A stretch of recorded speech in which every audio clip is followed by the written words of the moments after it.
Bienvenidos a los audiolibros de FDM. Esta es la serie El matrimonio es un ministerio, por el pastor Craig Castor. Lección 8. Verdaderas prioridades. Cuando los niños son chicos, dependen tanto de su mamá y papá que se sienten incómodos o temerosos si los ponen bajo el cuidado de alguien más. Y cuando su mamá o papá regresan, demuestran mucho cariño y alegría. Pero cuando crecen, su emoción disminuye y su saludo puede ser un «Hola mamá, hey papá», o quizás ni siquiera eso. Ya para entonces la presencia de los padres se da por hecho sin mucho reconocimiento. Hay que tener cuidado de hacer lo mismo con el Señor. Cuando recién venimos a Cristo no podemos esperar para orar y comenzar a meditar en la palabra. Cuando la leemos sentimos que Dios nos está hablando directamente a nuestros corazones. Muchas veces experimentamos emociones maravillosas y hasta compartimos las buenas nuevas con nuestros amigos y personas queridas. Al transcurrir el tiempo, si no estamos alertas, nuestra actitud puede convertirse en sí, estudiando Mateo otra vez. Ya lo he hecho antes. Tristemente, perdemos esa actitud que dice, papi está aquí. No podemos permitirnos esta manera de pensar. Piense en el hecho de que ahora tiene el privilegio de entrar en el lugar santísimo con un Dios que quiere que lo llamemos papi. Romanos 8:15, Abba Padre. De escucharlo susurrarnos verdades maravillosas y decirnos cuánto nos ama y aprecia. El primer evento documentado en la Biblia después de que Jesucristo rindió su espíritu en la cruz fue cuando el velo del templo que cubría la entrada al lugar santísimo se rasgó por la mitad de arriba a abajo. Mateo 27, versículo 51. Su significado fue que la muerte de Cristo en la cruz había puesto fin a nuestra separación con Dios. Antes de eso, solo el sumo sacerdote podía entrar una vez al año llevando la sangre de un animal sacrificado. Hebreos 10:19 dice, así que hermanos, mediante la sangre de Jesús tenemos plena libertad para entrar en el lugar santísimo. Un gran precio fue pagado cuando Cristo ofreció su propia sangre por nuestra salvación. Entonces la muerte de Jesús no solo fue para derrotar el poder del pecado, sino de obtener una forma en que el Padre pudiera tener una relación íntima con nosotros. No debemos descuidar la salvación que es tan grande. Hebreos 2:3.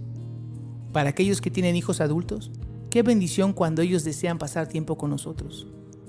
¿Piensa usted que Dios es diferente? Él le agrada cuando usted y yo hacemos tiempo y decimos, papi, este es tu tiempo, tuyo y mío. Voy a proteger estos momentos y no dejar que nada nos interrumpa, Señor. Y qué casualidad que cuando nosotros hacemos este compromiso de pasar tiempo con Dios, tantas distracciones suelen salir de la nada. Si no son distracciones de la familia o el teléfono, su mente se sobrellena de pensamientos. Algunos problemas en el trabajo, las cuentas, su cónyuge, sus hijos, etc. Muchas veces Satanás manda estas distracciones porque sabe que nuestro fundamento fuerte y la fuerza de nuestra fe no viene de buenas acciones o de querer ser el mejor papá o mamá o cónyuge, sino de nuestra relación con Cristo. Todo lo bueno crece de esta relación. A continuación profundice en un estudio extenso. Lea 2 de Corintios 10, del 3 al 5, y escriba en sus propias palabras qué es lo que dice esta escritura acerca de la batalla en la que estamos y qué se supone que debemos de hacer al respecto. 2 de Corintios 10, del 3 al 5. Aunque vivimos en el mundo, no libramos batallas como lo hace el mundo. Las armas con que luchamos no son del mundo, sino que tienen el poder divino para derribar fortalezas. Destruimos argumentos y toda altivez que se levanta contra el conocimiento de Dios, y llevamos cautivo todo pensamiento para que se someta a Cristo. Cuando Jesús les explicó a sus discípulos la parábola del sembrador, fue para que supieran las intenciones de Satanás y sus demonios. ¿Cómo se relaciona este versículo con su tiempo devocional? ¿Cuál es la batalla? Marcos 4:15. Algunos son como lo sembrado junto al camino, donde se siembra la palabra. Tan pronto como la oyen, viene Satanás y les quita la palabra sembrada en ellos. Cuando Pablo escribió 2 Corintios 11:3, él se refirió a Génesis 3:1 y 7, que describe cómo el pecado entró al mundo cuando Eva escuchó los engaños de Satanás. Pablo temía que Satanás de la misma manera corrompiera, arruinara, trastornara, destruyera las mentes de los nuevos creyentes de la simplicidad, pureza, sinceridad, unidad de corazón que ellos tenían en su relación con Cristo.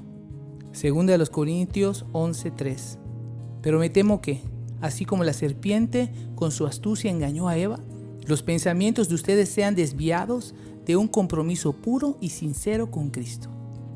Eva fue engañada, guiada a cometer un error, por el ingenio de Satanás, malicioso y astuto, para que ella creyese que una mentira era la verdad. El plan de Satanás siempre ha sido el mismo. Autoexamínese. ¿Las mentiras que usted ha creído con relación al deseo de Dios tienen una relación con usted? ¿Cuáles son algunos de los pensamientos que vienen cuando se encuentra haciendo sus devociones? Escríbalos. Pero Satanás no puede ser culpado por todo. Algunas veces nosotros somos los culpables.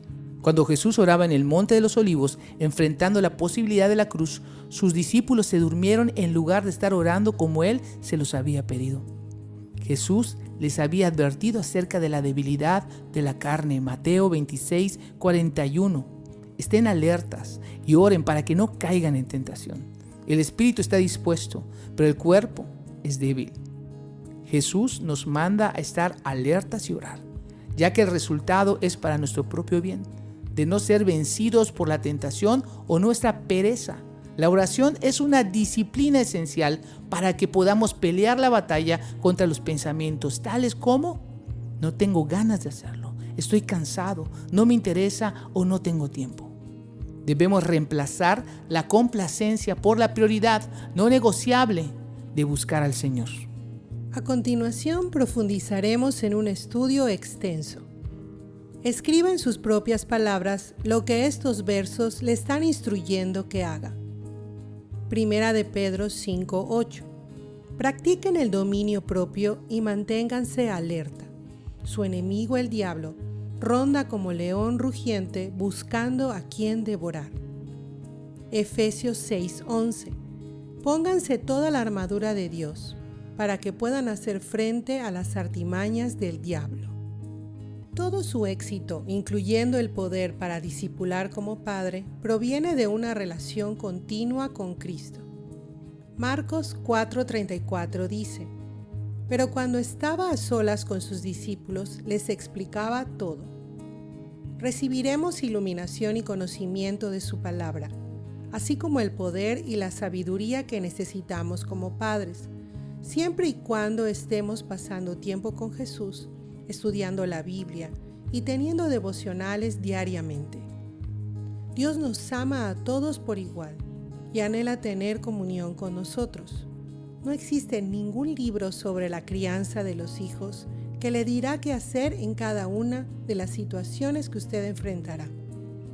Es por esto que Dios quiere que dependa de Él cada día, buscando su palabra, el conocimiento y la guía que necesita. A continuación profundizaremos en un estudio extenso. Lea los siguientes versículos y ponga atención a la actitud de los discípulos cuando no entendieron lo que Jesús les estaba enseñando. ¿Qué hicieron? Mateo 13:36.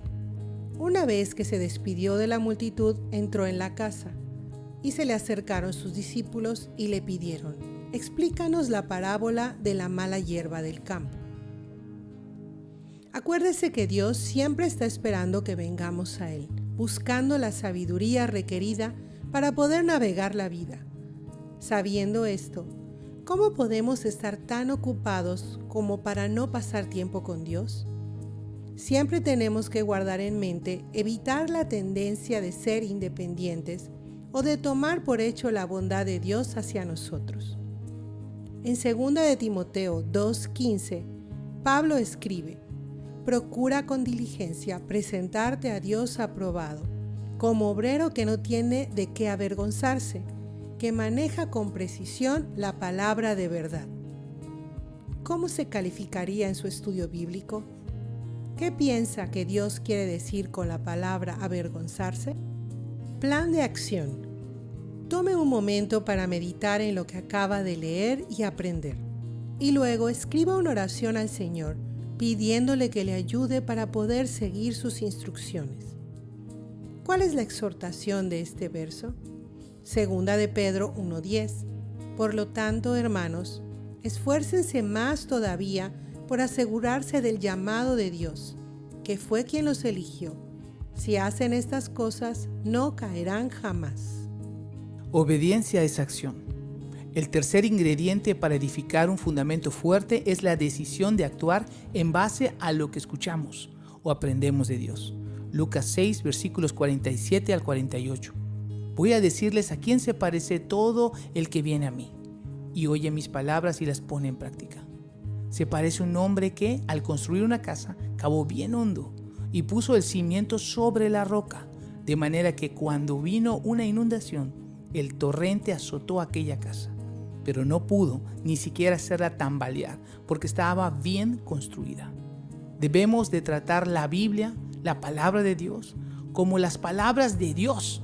En el Antiguo Testamento los judíos consideraban el nombre de Dios tan sagrado que no se atrevían a mencionarlo.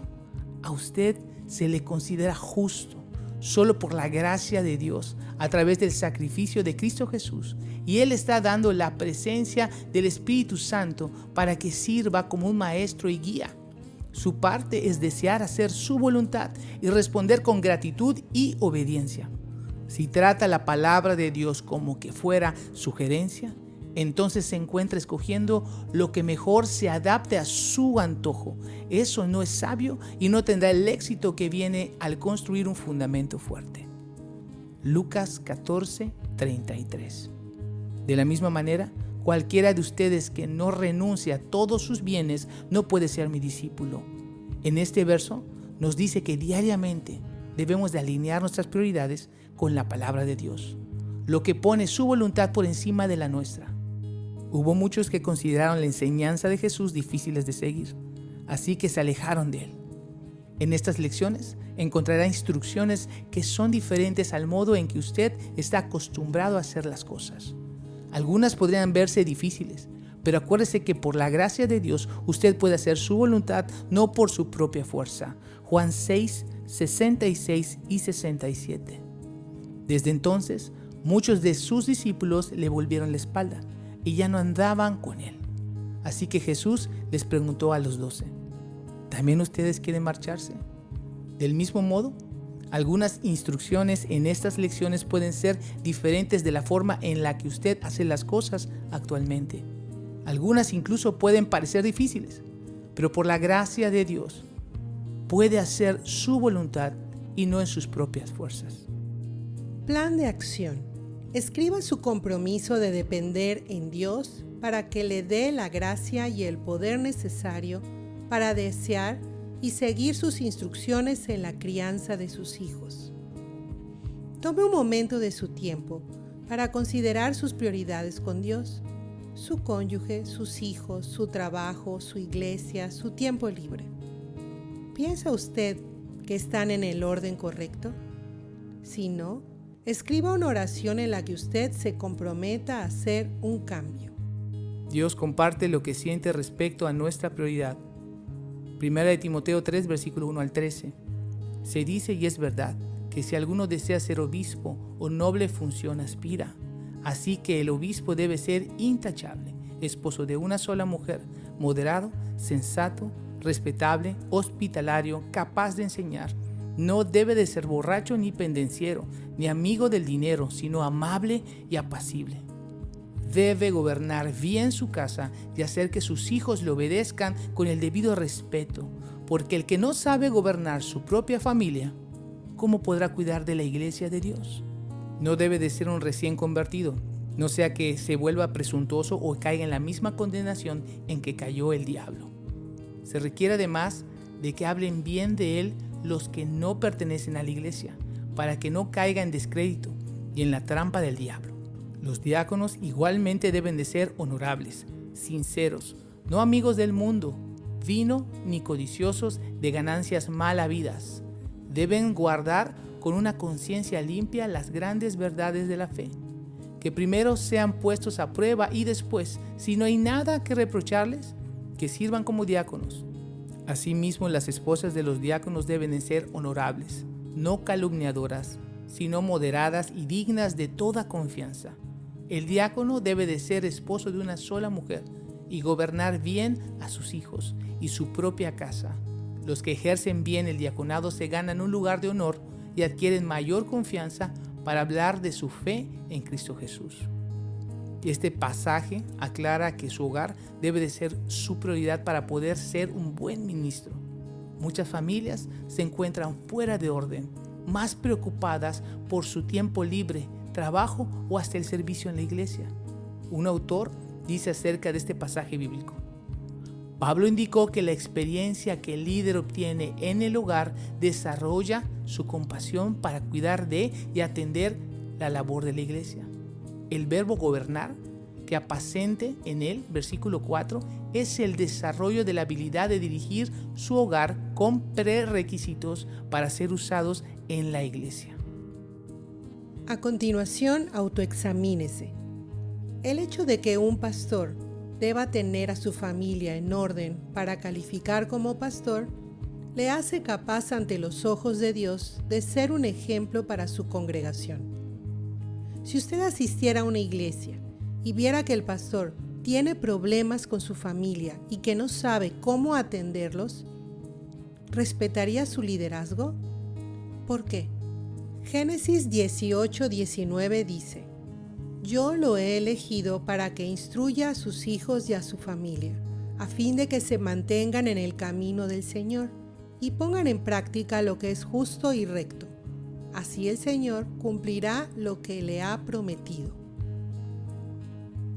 Mencionamos esta escritura anteriormente, pero es un excelente ejemplo de la actitud de Dios respecto a la crianza de nuestros hijos. Dios le dice a Abraham, el padre, que hay un propósito por el cual él lo ha conocido, para que instruya a su familia en los caminos del Señor. Esta es la prioridad. Dios no dijo: tienes que trabajar todo el tiempo para proveer. Aunque sabemos que si no proveemos para nuestra familia, hemos negado la fe, 1 Timoteo 5:8. Ni tampoco dice: trabaja más en el ministerio, o ¿por qué no te subes a ese camello y te vas a Egipto para relajarte un poco? Aunque nuestros trabajos, ministerios y tiempo libre son importantes y hasta bíblicos, ninguno de estos debe de ser nuestra prioridad. Debe haber un balance, pero nuestra prioridad debe ser nuestra relación con Dios, seguida por nuestra relación familiar. A continuación, autoexamínese. Tome un momento de su tiempo y escriba cuál ha sido su prioridad a lo largo de su vida. ¿Ha sido Dios el número 1, luego su familia, trabajo, etc.? Si está casado, pregúntele a su cónyuge si está de acuerdo con su evaluación. Si tiene hijos, puede preguntarles a ellos también. Normalmente le darán una respuesta sincera si les pregunta en una manera amable. A continuación, profundizaremos en un estudio extenso. Lea los siguientes versículos y escriba qué es lo que dice acerca de los conceptos bíblicos de elegir, servir y la familia. Josué 24:15. Pero si a ustedes les parece mal servir al Señor, elijan ustedes mismos a quienes van a servir, a los dioses que sirvieron sus antepasados al otro lado del río Éufrates, o a los dioses de los amorreos, en cuya tierra ustedes ahora habitan. Por mi parte, mi familia y yo serviremos al Señor. Primera de Reyes 18:21. Elías se presentó ante el pueblo y dijo: ¿hasta cuándo van a seguir indecisos? Si el Dios verdadero es el Señor, deben seguirlo, pero si es Baal, síganlo a él. El pueblo no dijo una sola palabra. Mateo 6:24. Nadie puede servir a dos señores, pues menospreciará a uno y amará al otro, o querrá mucho a uno y despreciará al otro. No se puede servir a la vez a Dios y a las riquezas. Finalmente, ¿está practicando los principios de Dios en su hogar? El fruto del Espíritu Santo es amor, alegría, paz, paciencia, amabilidad, bondad, fidelidad, humildad y dominio propio. Gálatas 5, 22 y 23. ¿Son estas las cualidades que sus hijos ven creciendo en usted y aumentando en su hogar? ¿Cómo se evalúa a sí mismo? Aparte de su relación con Cristo, ¿qué es más importante para usted? Si cualquier otra cosa se vuelve más importante, usted y su familia sufrirán. Dios bendice la obediencia. Por otro lado, la desobediencia nos pone afuera de la gracia provisional de Dios, la cual necesitamos día con día, causando que actuemos en la carne. ¿Ve usted alguna área donde podría mejorar? Estas no son preguntas capciosas. Dios nos da esas instrucciones y las hace bastante claras para que podamos entenderlas. También dice que debemos alentarnos los unos a los otros continuamente. Todos necesitamos de la gracia y el poder de Dios diariamente, pero nunca debemos olvidar que Dios no hará milagrosamente aquello que nos mande a hacer por obediencia. Para mayor información, visite nuestra página en internet en www.fdm.world.